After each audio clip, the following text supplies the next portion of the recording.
Regarding palm oil, I happen to be a region, but when I was region, we even rejected palm oil. Why? Do we need an economy for the people? Because even 20% of plasma, or 80%, is found in the field. Many are nominees, not just borrowing other people's names. So it won't work. That's why I proposed that if entrepreneurs want 20 per 80%, it's impossible for entrepreneurs to do that. If only 20% or 40% belongs to the village. Managed by village entrepreneurs who are willing to work there with the usual salary. Then the profits are distributed like in village cooperatives. Now so much land is being confiscated. When it was confiscated, it should have belonged to the village, to the people's cooperative. The red and white cooperative should have held it, not a state-owned enterprise. Furthermore, if we're talking about that debt from the Dutch era, why did the Dutch create protected debt like in Bilidom? What was stolen in the middle? Well, we've seen the viral case of protected debt being stolen. How come no official knew about the theft? So where are the authorities? Where are the individuals working? Well, even satellite aerial photos these days don't need helicopters. Even without helicopters, drones can be used. So if you want to eradicate this, it's easy. Now, Mr. Prabowo wants to develop Papua into a palm oil plantation.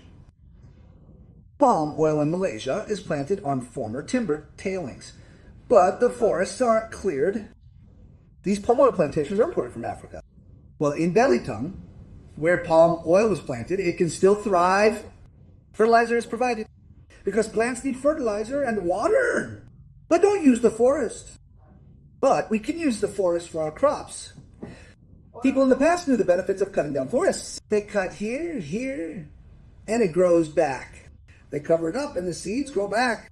But if you convert rainforests into palm oil plantations, there's been a lot of talk about where our flora and fauna will be able to survive. And this will lead to another disaster, like in Sumatra, because Sumatra has gone beyond mining.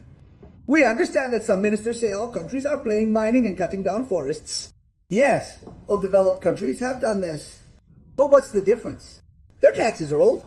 They were maintained by the state. Now that we're old, can our taxes be returned to maintain our own resources? No. Second profit.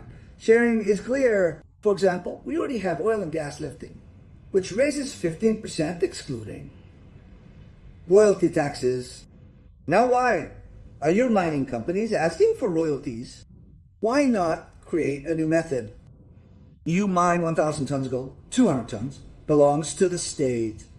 You say no investors want it. Who says they don't want it? Just check. Many foreign companies in Indonesia have local partners who get 15% to 20%. Why not just give it to the state? Those who want to mine, please give it. All debts can be paid off. If you get the mining, you can get the money back and replant.